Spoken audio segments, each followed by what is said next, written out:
Debbie Marcoux is licensed by the Department of Financial Protection and Innovation under the California Residential Mortgage Lending Act, NMLS ID 237926. Also licensed in Arizona 0941504, Florida L076508, Georgia 69178, Idaho MLO 208023796, Illinois 031.0058339, Missouri, North Carolina I210940, Nevada 57237, Oregon, Tennessee 184373, Texas, Washington MLO 237926. She's the mortgage mom.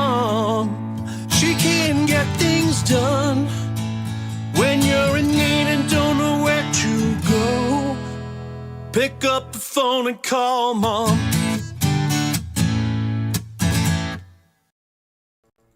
Have you been waiting to purchase a home until interest rates have come down? Well, guess what? They have come down. They are falling. We are at a great place today. If you took advantage of this program today and you also combined it with a 2-1 buy down, your interest rate year one would be at 3.5%, year two, 4.5%, and year three and remaining 27 years would be at 5.5%. This is a great opportunity to buy a home now before interest rates have fallen even further. And now you've got to compete with those other people that are out looking at homes. Get out there, start looking at property, and take advantage. Give us a call so that we can help you get things started. It's 844-935-3634. That's 844 We Lend for You. WELEND and the number 4. All right, so welcome to Mortgage Mom Radio. I am Debbie Marcoux. I am the Mortgage Mom. I can see that my dad has jumped on and said hi. So, Dad, thank you so much for joining. This is going to be a very educational show. My show is not a political show. This is not to talk about which administrations are better, who you should vote for, but it is an educational show. That is what I do this show for every single week, and it is to bring you guys the information that you need when making decisions for your family and whether or not you should be trying to get financing done right now, purchasing a home. We go through all of those things. And obviously, all of the news is all over the place. You turn on anything, even just an NFL football game right now, and you are just being bombarded with the commercials, vote for this one, vote for that one. And a lot of people, they're right now, their concerns are the economy and interest rates and prices of homes and things that are very, very important. So I wanted to do this show today to bring you guys kind of through an education. I'm going to take you through the eyes of a loan officer. So somebody like me who has been, I'm going to bring you through my eyes. I have been in this industry now for 30 years, and so I go back a lot of different administrations. But I want to bring you kind of through beginning with, honestly, Obama, the recession that we had in 08, 09, and then what has taken place and transpired from there. There are a lot of things that are being thrown out right now, such as, as soon as Trump gets in the office, he's going to drop interest rates to 3%. That's been a phone call that I've gotten here recently. As soon as Trump gets in office, we're going to have better, prices at the gas station, and we're going to have better grocery costs. Okay. So I'm going to kind of take you through what I've seen over a long history, because I think that it's very important to have an understanding of, what has taken place, what I see, where I see that there have been problems that have created where we are today. And I think that it's really important to understand that nothing is going to be changed overnight. There isn't going to be a vote that happens and everything is going to miraculously get better the next day or even maybe within a year. Things take time to unravel, regardless of who you feel is going to be the best decision to get us from where we are today, which is honestly in a world of hurt, to where we'd really like to be, where things are starting to get easier and less expensive for all of us as as United States people living in the United States as citizens, or people that are here and handling the economy and what is taking place and the inflation. So that is what today's show is going to be all about. I do want you guys to know that you are more than welcome to jump in the chat. Let me know that you are here. You can ask me questions if you'd like. You're more than welcome to throw out your statements that you'd like to make. Again, this is an educational show. I just want to bring you guys through what has gone on and where we are today and what I personally feel that it's going to take to get us out of the mess.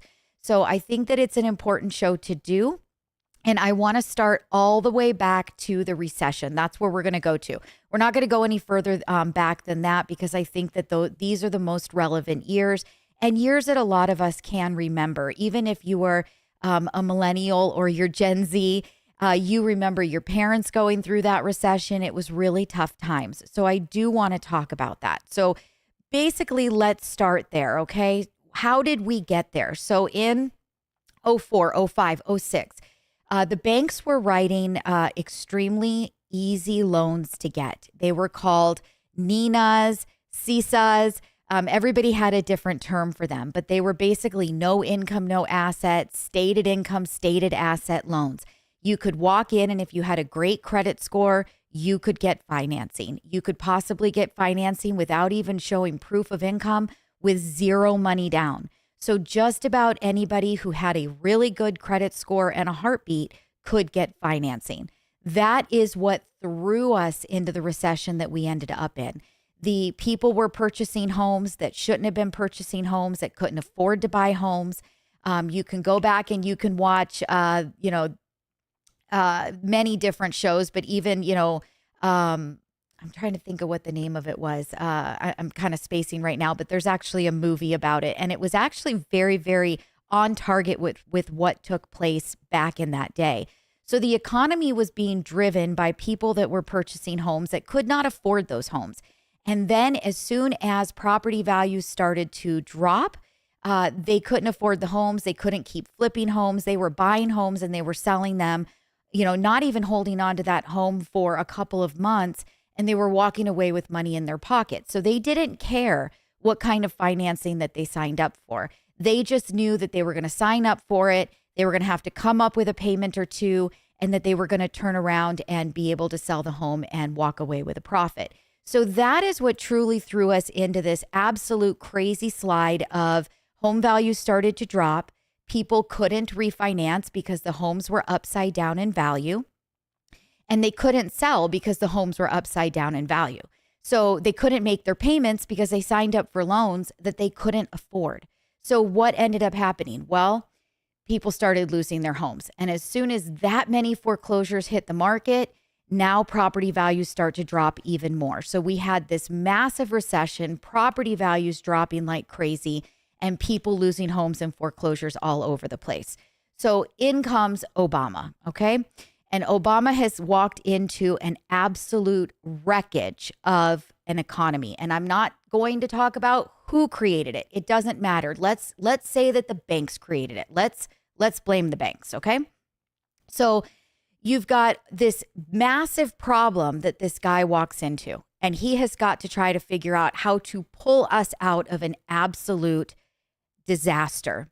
And to be honest with you, he did a really good job. And again, this is through the eyes of a loan officer, somebody who was writing loans in 04, 05, 06, who then saw loans come to a complete halt. Nobody was purchasing homes. Interest rates had gone up. Everybody was upside down in value. Nobody could get refinancing done. It was really, really a horrible scenario, especially for somebody in the industry. I didn't have clients that could afford to buy a home. They could not afford to refinance. They did not have money to be able to bring in to gap the bridge of what the home was worth today. And then how much money did they owe on it? It was worth this and they owed this, right? They had to try to gap the bridge with money. Nobody had the money to do that. So we had a very, very difficult time even trying to help people to get into a payment that was affordable. Now, on the other side of the spectrum, they couldn't refinance, they couldn't sell. So they were going to the banks, and this is going to be part of your history for what happened in 2020. But they were going to the banks and they were trying to do loan modifications. They were trying to get the banks to give them a loan modification at a lower interest rate, take the debt of the payments that they hadn't made, that they were behind on, put them at the end of the loan in basically what's a refinance is a modification, but they were modifying. So these people, in order to get these modifications, they had to prove numerous things at that point in time. They had to prove that they had lost income from where their application was when they wrote the application. So somebody who did a stated income loan and didn't state what their true income was, they couldn't show proof of tax returns to show, hey, I was making, $300,000 and then all of a sudden we're in recession and now I'm making 100, or, I was making 100 and now I'm making 50. They couldn't prove that they had gone through a hardship and that is why they got behind on the mortgage payments. So the bank said, nope, not going to give you the modification, and they foreclosed. Or you had somebody that could show that they lost a bunch of income because of that recession. So they show the tax returns and they show that they had this huge loss of income.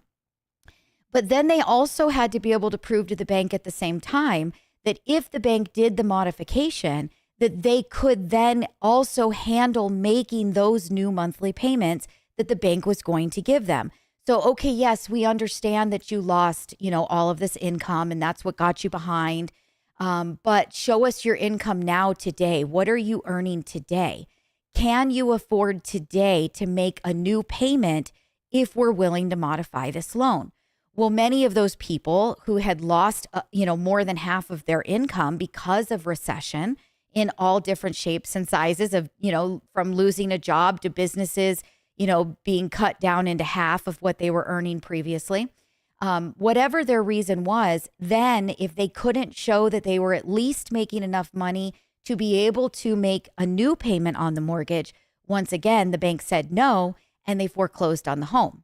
So from that, we have all these foreclosures, right?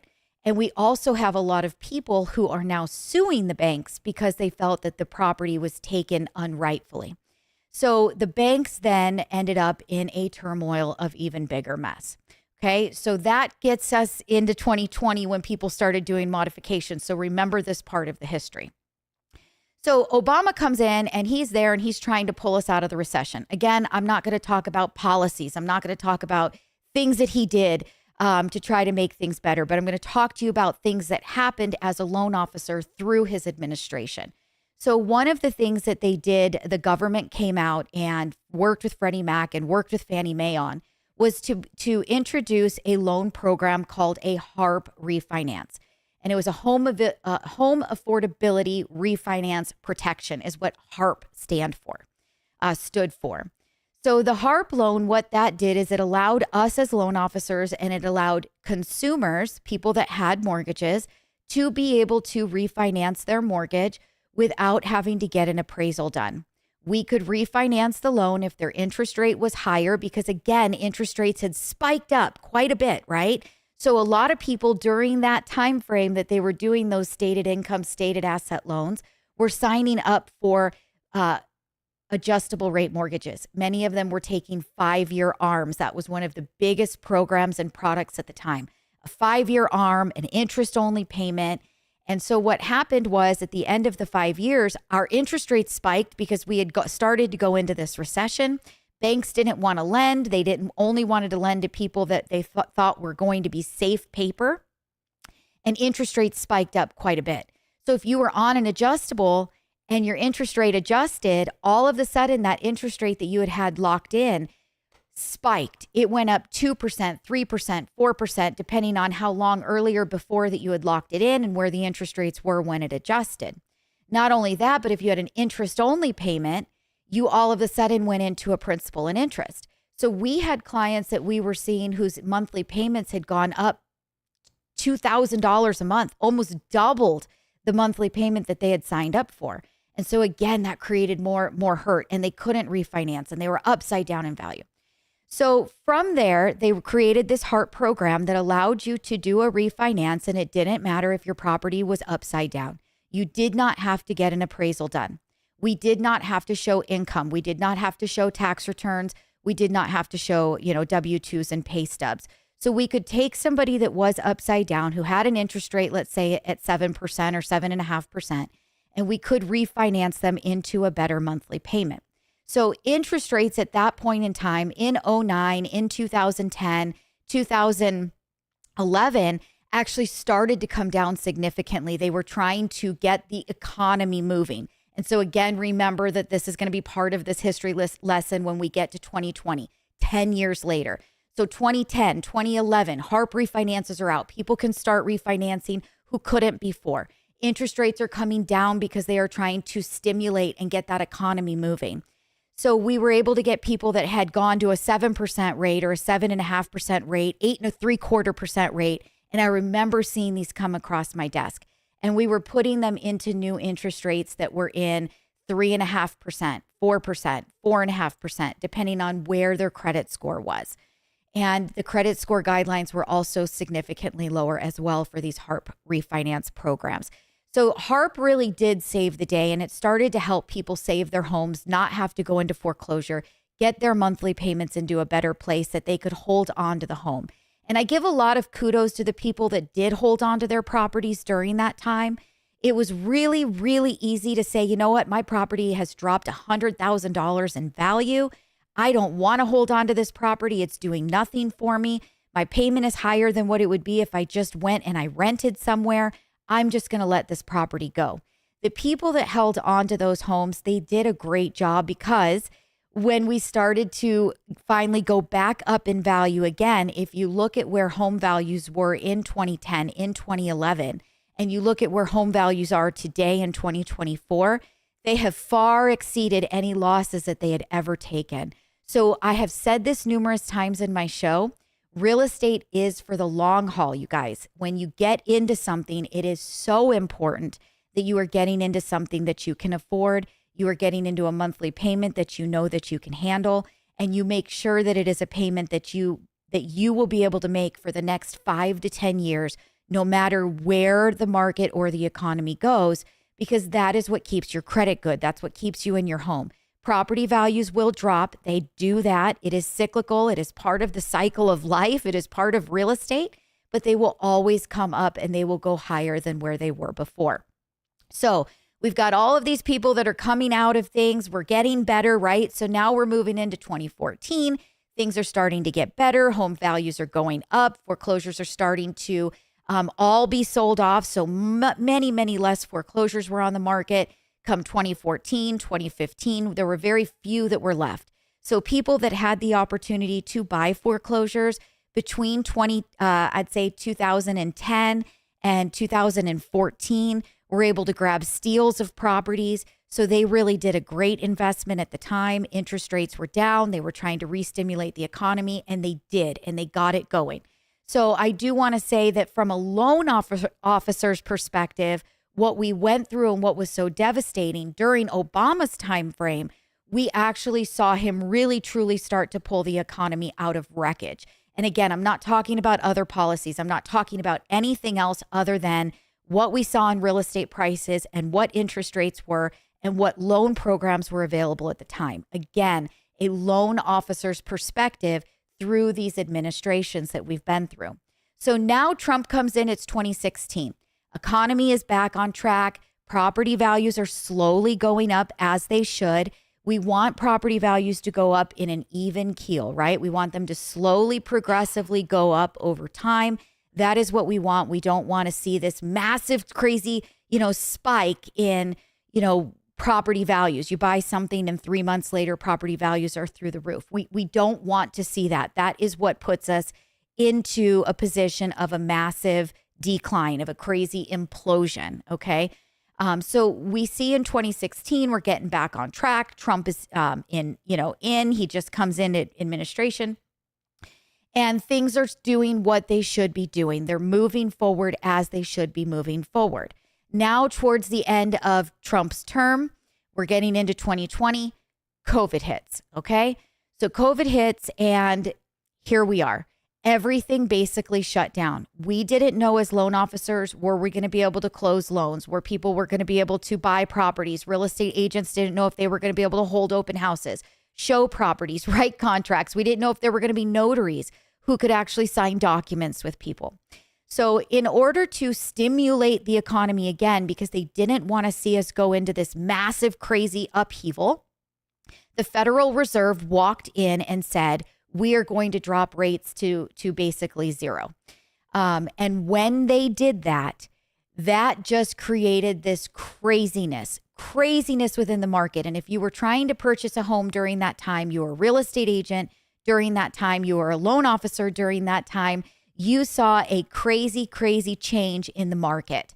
Everything went bananas. Everybody wanted to try to get in for interest rates that were 2.5%, 2.9%.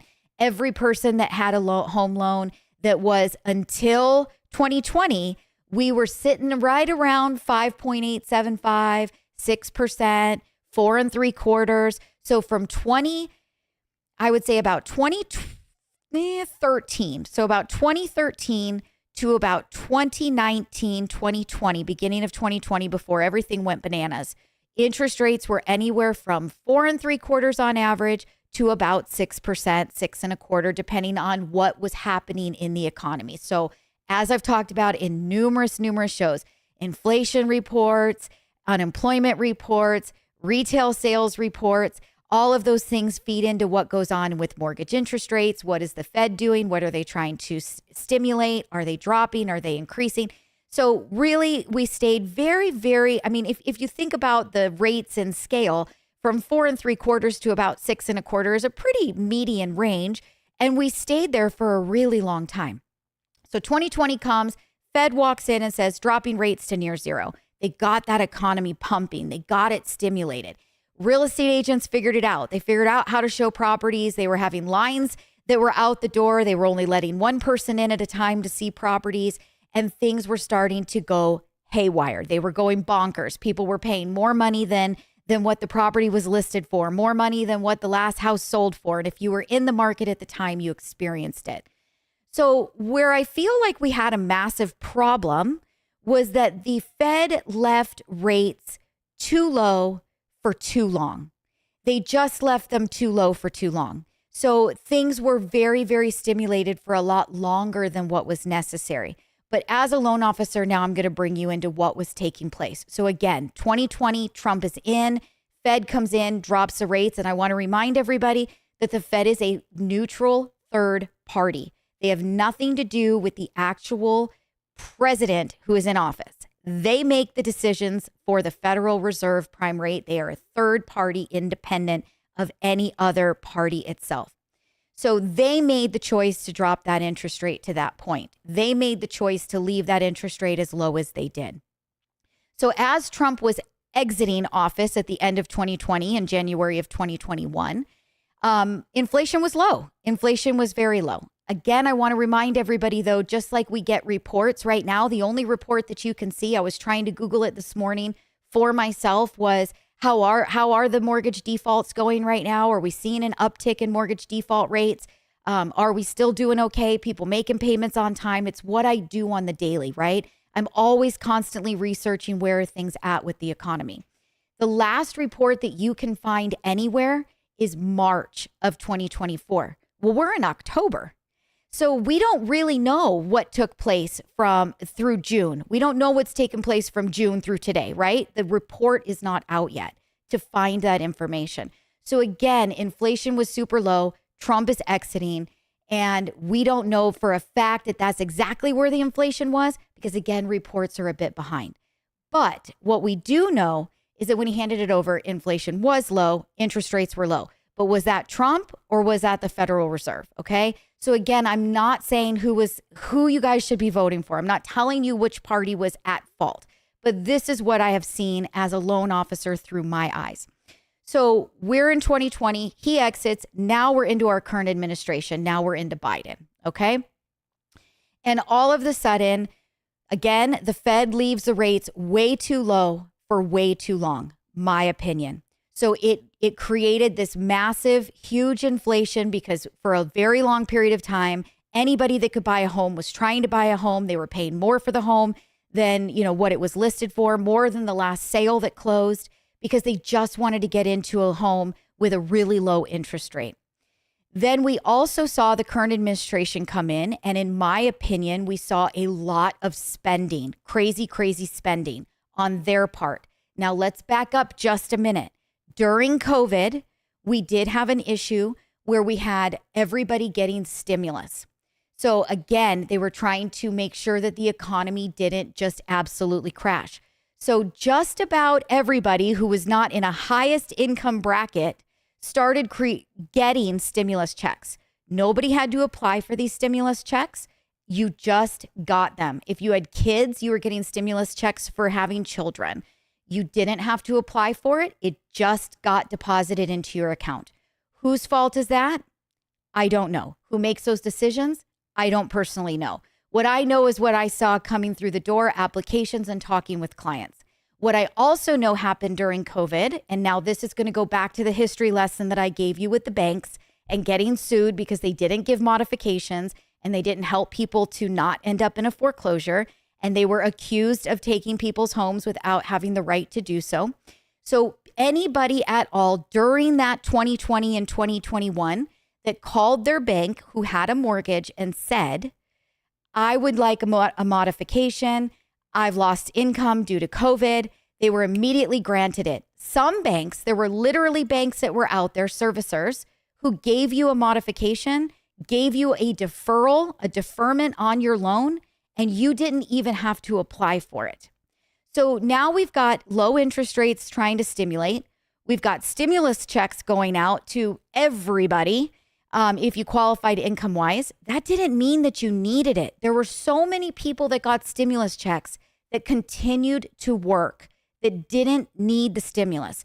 So we're printing money. We're giving stimulus that people don't need it. You're not having to apply to get the stimulus to show the hardship. There were people that had a hardship during that time, 100%. The nail salons, the hair salons, the restaurants, there were services and industries that absolutely had hardship. But if you worked a 9-to-5 job at a desk, chances are you still had that job and you were working from home. You didn't necessarily need to have that modification. You didn't need to have that deferment on your mortgage. And you definitely didn't need to take advantage, or you didn't take advantage. They just deposited it. But you didn't need that stimulus check. So we had a bunch of people that were getting stimulus. We had a bunch of people that were on deferment with their mortgages, not making payments, who didn't need it. Okay. So what does that do? That stimulates the economy even more. You guys saw it. Just go back to something stupid like the sneaker game, right? People had excess money.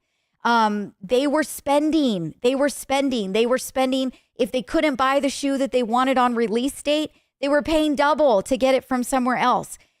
People had the money to spend. I had clients that were calling me that said, I want to refinance. I want to take advantage of the low rates. I said, okay, great. I pull credit. I see that their loan is currently on deferment. They haven't made a payment in 6 months.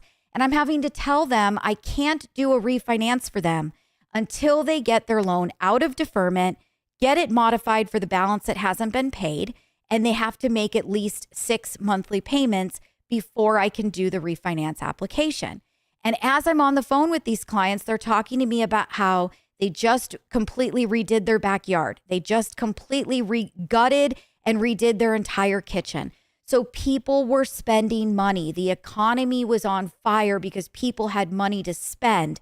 Why? Because stimulus that wasn't really needed and because modifications that weren't really needed. Again, this is what I see through the eyes of a loan officer. So once again, moving into Biden's administration, now you've got rates are still low. The Fed hasn't moved the rate yet. The economy is pumping. People are spending. And then the new administration comes in and they continue to spend. And they spend a lot of money. I mean, a lot of money. And you guys can go back to every policy and read up on it. But this administration has absolutely spent a ton of money. The Federal Reserve did not come in and say that they were going to start increasing the rates for, again, way too long. They did not say that they were going to start to do that until near the end of 2021 and throughout all of 2022 and into 2023. We saw rate increase after rate increase after rate increase after rate increase. And again, the Federal Reserve is completely separated from any party. Okay. They're making the decisions to run the economy as far as the interest rates go. So now we've got a ton of debt.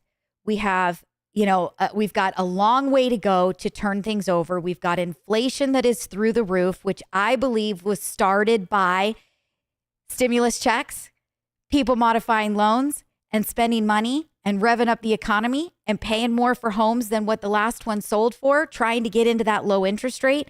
So I just want to make sure that I am taking you guys through a history lesson, that you are understanding of kind of how all of this built up, and what it's going to take to get us out of it. So once again, as I said at the beginning of the show, nothing is going to change overnight. We are in a humongous issue right now. We have got a huge bubble that needs to be unraveled, a huge yarn, a huge ball of yarn that needs to be unraveled from many, many years of issues at this point, okay?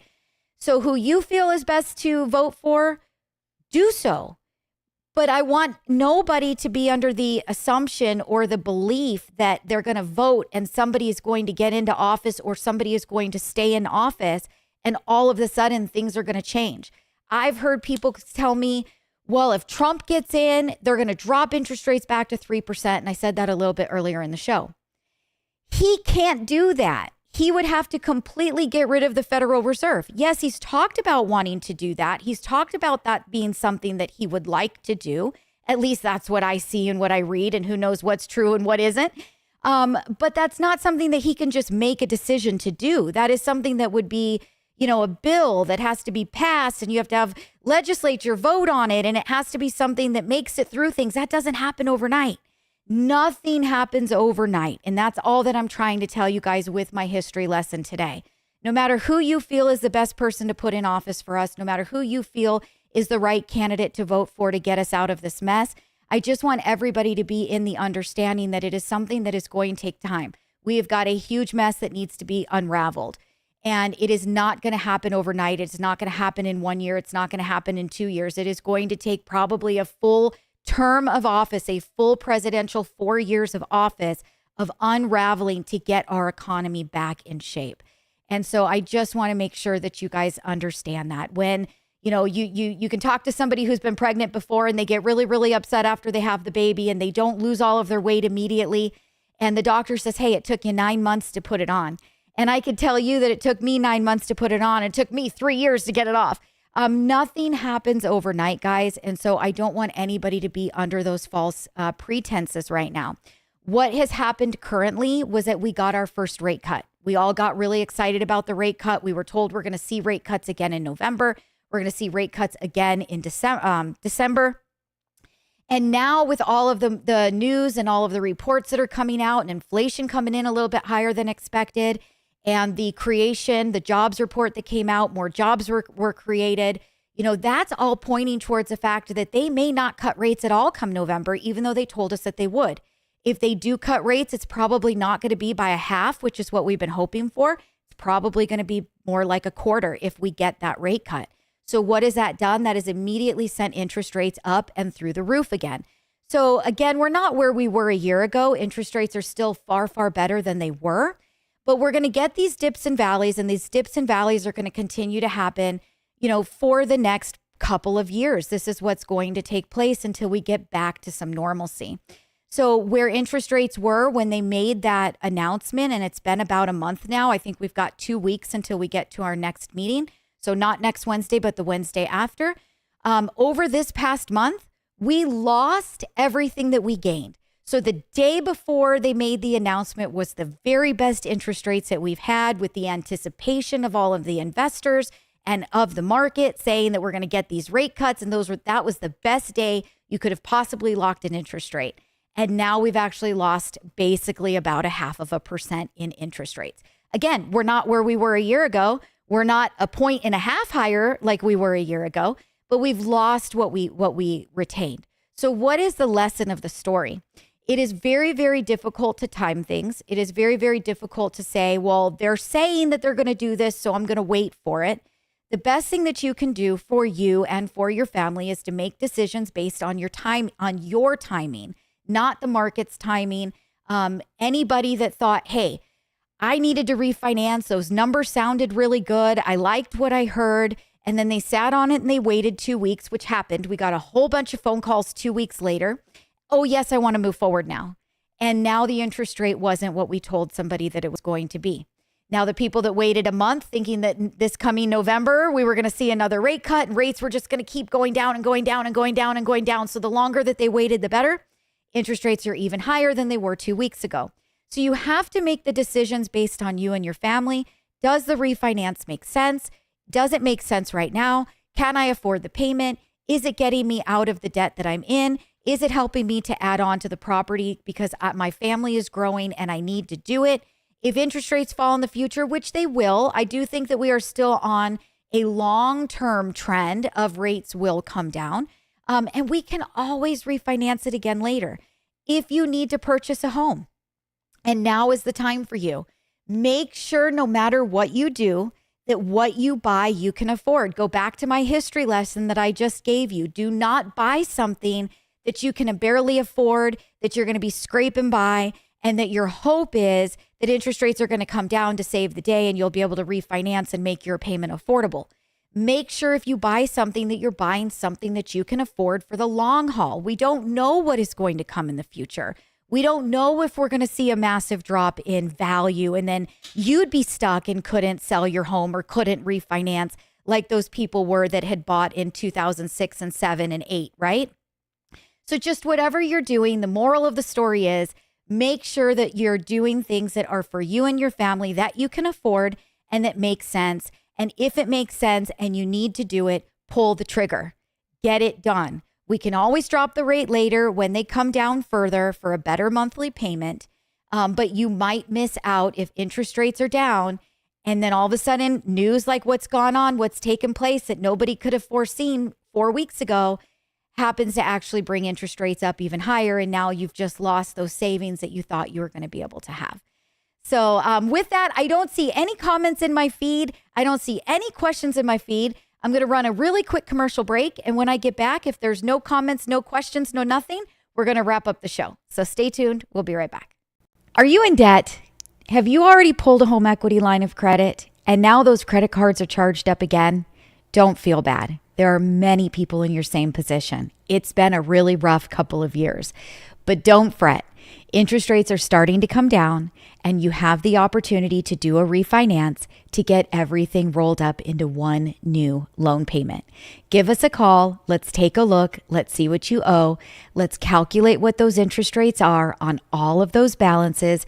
And let's see if we can't get you into a better financial position. Let's get that cash flow under control. Give us a call.